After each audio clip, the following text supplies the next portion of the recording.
If you go through a really terrible breakup, society basically has exactly one acceptable prescription for you. Oh, yeah. The rigid post-breakup script. You are supposed to be single, you are supposed to heal completely on your own, and, whatever you do, do not jump into a rebound relationship. Absolutely not. It's treated like the ultimate sin. Exactly. The rebound is just treated like this toxic mistake. But what if the biological data actually tells us that reaching for a new connection isn't like an emotional failure at all? What if it's a hardwired evolutionary survival mechanism? Which completely flips the script on how we view heartbreak. Mm. I mean, we tend to really moralize these post-breakup decisions, labeling them as weak or destructive. Right, like you're just doing it wrong. Exactly. When in reality, your brain is just frantically pulling levers in a control room, trying to keep you regulated. Well, welcome to this deep dive. For you listening right now, whether you are currently navigating the end of a relationship, maybe watching a friend go through it, or you're just fascinated by the hidden mechanics of human behavior, we are pulling apart a really incredible stack of sources today. We really are. We're looking at some fascinating stuff. Yeah, we're drawing from behavioral biology, psychology, emotional architecture. Specifically, we're focusing on texts like Conscious Connection and the biological architecture of the rebound relationship. And, the mission here is to totally dismantle that stigma you just mentioned. We want to look under the hood at the actual mechanics of healing. Because it's not just about what's good or bad. Right. When you strip away the societal judgment and understand the profound why beneath our desire to connect, you basically stop fighting your own biology. You start learning how your mind handles massive disruption. So let's just jump straight into the crash, like the immediate aftermath of a breakup, because the sources go into striking detail about what is actually happening inside the human body the moment a significant relationship ends. It's intense.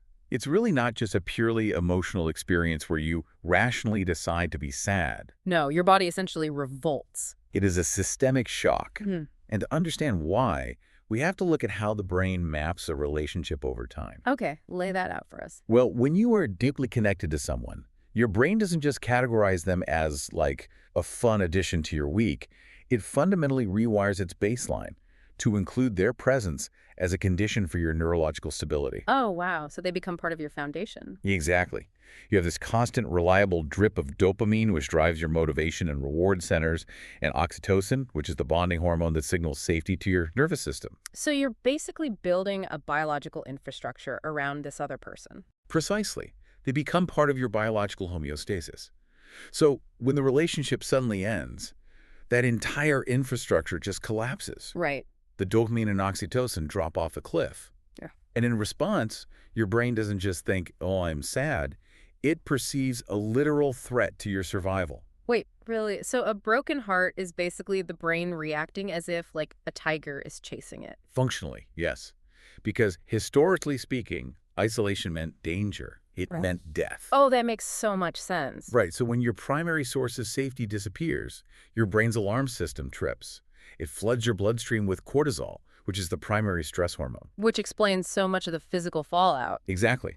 This is why you can't sleep, why you lose your appetite, why your thoughts loop obsessively. Your nervous system is basically in a state of hypervigilant withdrawal. That reframes so much of the panic people feel. Your brain is sitting there in chemical withdrawal. And the texts point out that the human brain hates a vacuum, right? It demands continuity. Always. It wants a baseline. So if we look at the typical rebound relationship through this biological lens, introducing a new person isn't some malicious distraction. It's actually an incredibly efficient way to force the dopamine and oxytocin back online. That's exactly it. The new person provides immediate emotional stimulation, validation, physical touch.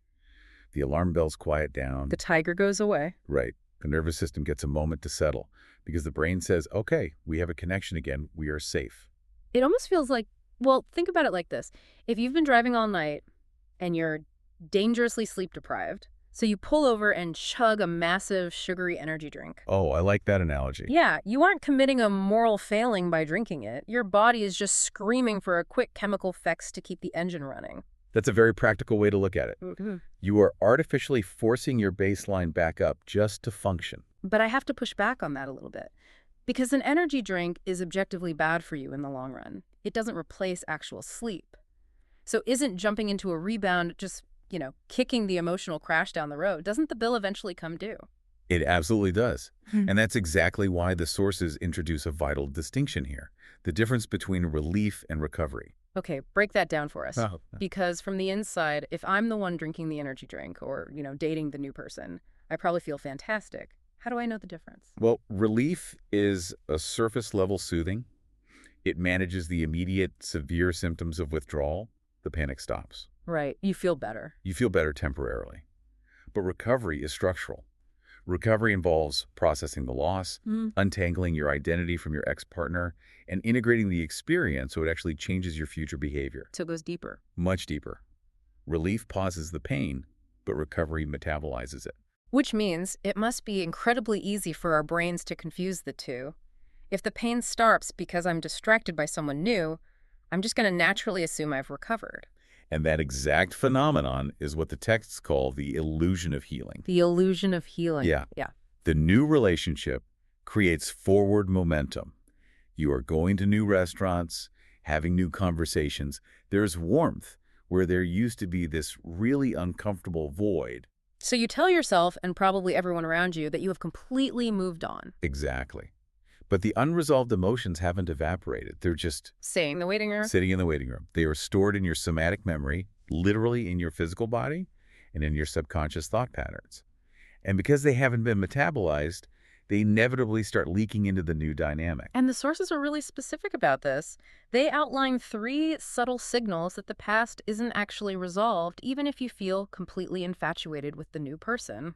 Let's dig into these. Starting with the first one, which is unconsciously comparing the new partner to the old one. This is a classic leak. Yeah. And it's crucial to understand that this doesn't always look like pining for your ex. Right. It's not always, I miss them. Exactly. It doesn't have to be, oh, I wish my new partner was as funny as my ex. Hmm. It can just as easily be antagonistic comparison.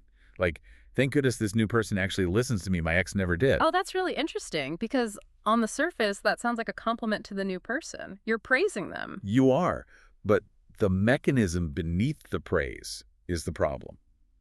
The past relationship is still acting as the yardstick by which you measure your present reality. You aren't experiencing the new person as an independent entity. You are experiencing them as a reaction to your ex. The old relationship is still the center of gravity. That makes total sense. Uh, Okay, the second signal is a resistance to being alone, essentially an intense discomfort with silence. Because silence acts as a vacuum. When you are alone, without the buffer of another person's attention, the unprocessed grief and anxiety just rush in to fill the space. So you avoid it at all costs. Right. If you find that your new partner not texting you back for a few hours sends you into this totally disproportionate spiral of panic, it's a strong indicator that you are using their presence as a chemical regulator rather than actually enjoying it as a connection. And that leads directly into the third signal, which is seeking validation rather than genuine discovery. You're basically using the new relationship to prove a point to yourself. Yes. The internal monologue is usually something like, I am still attractive. I am still capable of being loved. Right. The new partner essentially becomes a mirror for your damaged ego. You aren't deeply curious about their inner world. You are just highly invested in how they make you feel about yours. When you lay it out like that, it fundamentally changes what a rebound actually is. Culturally, we define a rebound strictly by the calendar, right? Entirely. We say, well, they started dating 3 weeks after the divorce, so it's a rebound. But the texts argue that the calendar is basically irrelevant. The definition of a rebound relies entirely on the emotional role the relationship plays. Because timing is a terrible metric for emotional readiness. The real defining questions are, is this relationship a tool for managing your unresolved distress? Is it a strategy to distract yourself from pain? And if the answer is yes. If the answer is yes, it's a rebound, regardless of the timeline. Okay, I need to play devil's advocate here for a second. Go for it. If timing doesn't matter and the line is just about the role the relationship plays, does that mean any relationship entered into quickly is inherently doomed? Because, there's plenty of anecdotal evidence of people meeting their spouses a month after a terrible breakup, and they stay happily married for 50 years. Are those just highly successful illusions? Not at all. And that pushback is actually addressed in the research. Yeah. Speed in a vacuum is not the enemy. The deciding factor is your state of mind. 2 people can enter a relationship 1 month post-breakup, but have wildly different trajectories based on their internal mechanics. So what's the difference? If you enter that fast connection with conscious awareness, with curiosity, and with the actual capacity to see the new person for who they actually are, rather than who you need them to be, that connection can be incredibly steady and real. So the line is entirely fluid, which means the reverse must also be true. You could wait 3 years to date again, doing the culturally acceptable thing. Right, checking all the boxes. Yeah, but if you finally download a dating app because you're terrified of attending a wedding alone and desperately need someone to validate your worth, that delayed relationship is functionally a rebound. Exactly. It is still driven by the avoidance of discomfort. If the line between a genuine connection and a rebound is that fluid, then we really have to stop dismissing these messy in-between relationships as toxic mistakes. If we remove the moral judgment, how do we actually utilize them? Because frankly, people are going to keep having them. This is where the paradigm really shifts. We have to move from unconscious repetition to conscious observation. One of our sources, The Alchemy of Imperfect Connections, posits that rebounds aren't missteps at all. They are highly sensitive diagnostic tools. Diagnostic tools, I like that. Yeah, they act as mirrors. They reflect the emotional architecture that is still active and unresolved within you. It almost feels like releasing a piece of software before it's actually finished. Like a beta test. Yes, exactly, a beta test. When a developer releases a beta version of a program, they know it's going to be buggy. They know it might crash. Right. But they run the tests anyway because putting it out into the real world is the only way to reveal where the flaws in the code actually are. A rebound relationship is like running a beta test on your post-breakup emotional operating system. That is a perfect framework. You are gathering live data. Because when you isolate yourself, your boundaries are purely theoretical. Oh, that's so true. It's so easy to say, oh, I will never tolerate poor communication again, when you are just sitting alone in your living room. But when you run the beta test with a new person, you find out where your boundaries actually live in practice. What behaviors trigger your anxiety? What feels supportive? What feels suffocating? And it reveals your invisible behavioral patterns, like the roles you automatically slip into. You might start dating someone new and within 2 weeks realize, wow, I am instantly playing the role of the anxious caretaker again. Yes. I am managing their emotions at the expense of my own. Why is this code still running? And that realization is invaluable. Psychological growth rarely occurs in sterile, perfect environments. It requires friction. But the key is awareness. You have to actually pay attention to the bugs. Exactly. If you enter a rebound hoping it will perfectly replace what you lost, you will fail.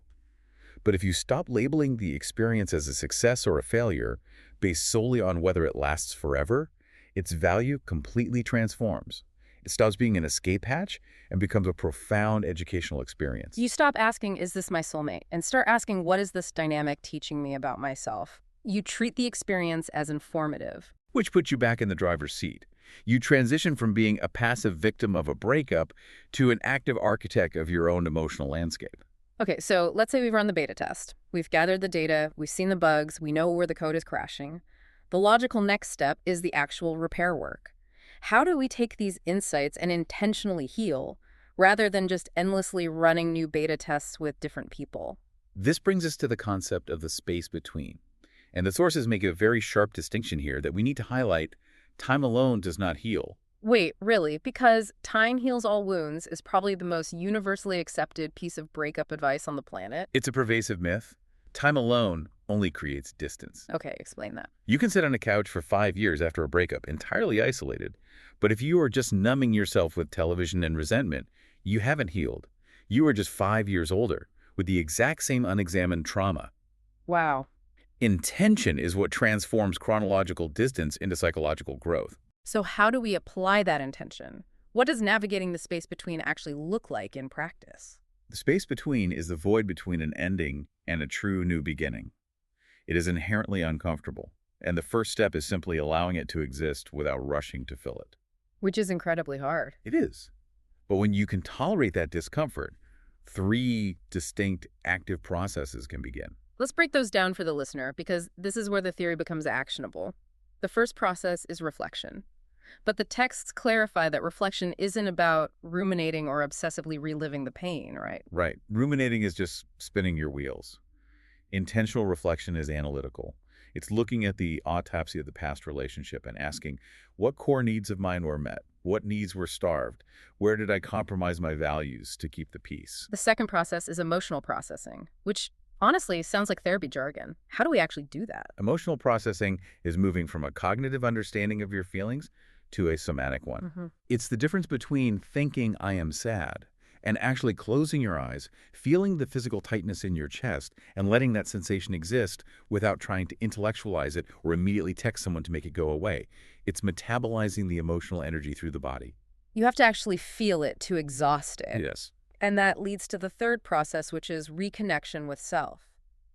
I found this part really fascinating because when you are deeply embedded in a partnership, your identity naturally dilutes. Your daily routines, your weekend plans, your dietary preferences, they all intertwine with another human being. It's a merging of ecosystems. And when the relationship ends, you are left with this strange hybrid identity. Reconnection with self is the deliberate practice of untangling your own thread. What do you actually enjoy doing when there's no one else around to compromise with? The texts suggest incredibly practical ways to do this.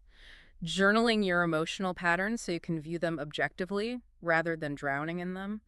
But more importantly, reconnecting with your personal core values. Rebuilding a sense of self-worth that is generated internally rather than relying on an external partner to validate your existence. But we need to offer a massive caveat here, because when we talk about doing the work and reconnecting with self, it can sound like an impossible mountain to climb. Yes, please clarify this, because hearing all this, a listener might think, okay, I am legally required to lock myself in an apartment, become a monk, and avoid all human contact until I am perfectly healed and actualized. And that is the absolute opposite of what the research suggests. You do not need to be 100% healed to form a healthy connection. Thank goodness. Perfection is an illusion. Human beings are constantly evolving, messy creatures. Connecting with others is entirely permissible and even necessary during this in-between phase. So what's the catch? The critical variable is honesty. Are you being radically honest with yourself about your capacity? Are you being transparent with the new person about where you are emotionally? The goal of the space between isn't to swear off relationships forever. Right. The goal is to reach a baseline of internal stability so that when you do enter a new relationship, it functions as a space of expression rather than a desperate source of completion. A space of expression rather than a source of completion.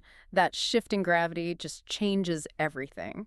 And it ties into a concept from the text that completely blew my mind. The idea that we rarely just fall in love with a person. This is such a crucial point. Yeah. More often, we fall in love with the states of being that person unlocks within us. We fall in love with the feeling of absolute safety, or the electric spark of excitement, or the profound comfort of finally belonging somewhere. And this is exactly where true recovery takes root. Intentional healing asks a really radical question. What if those states of being aren't exclusively locked inside another human being? What if you could create them yourself? Exactly. What if you learned how to cultivate your own safety? What if you could generate your own excitement?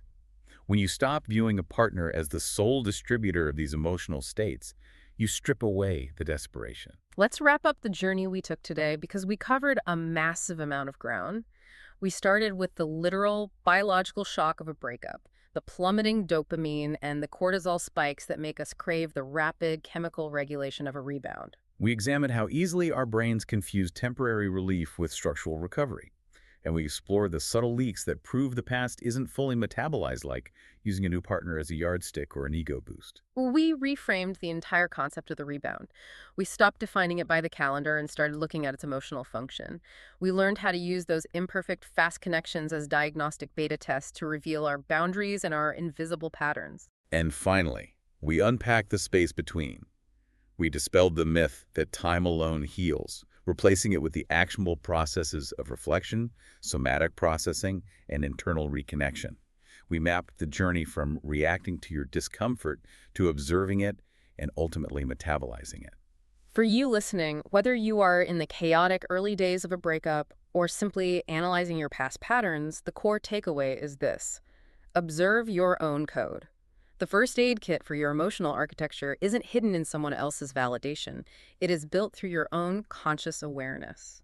But before we close out, we want to leave you with one final unmentioned angle to mull over. Oh, yes. We've spent this entire deep dive analyzing how you process your own breakups and manage your own rebounds. And we talked about how we often use new partners to recreate feelings of safety or excitement. Right. So consider this. When you find yourself intensely missing someone from your past, are you actually grieving the loss of that specific person? Or are you simply mourning the version of yourself that they helped you access?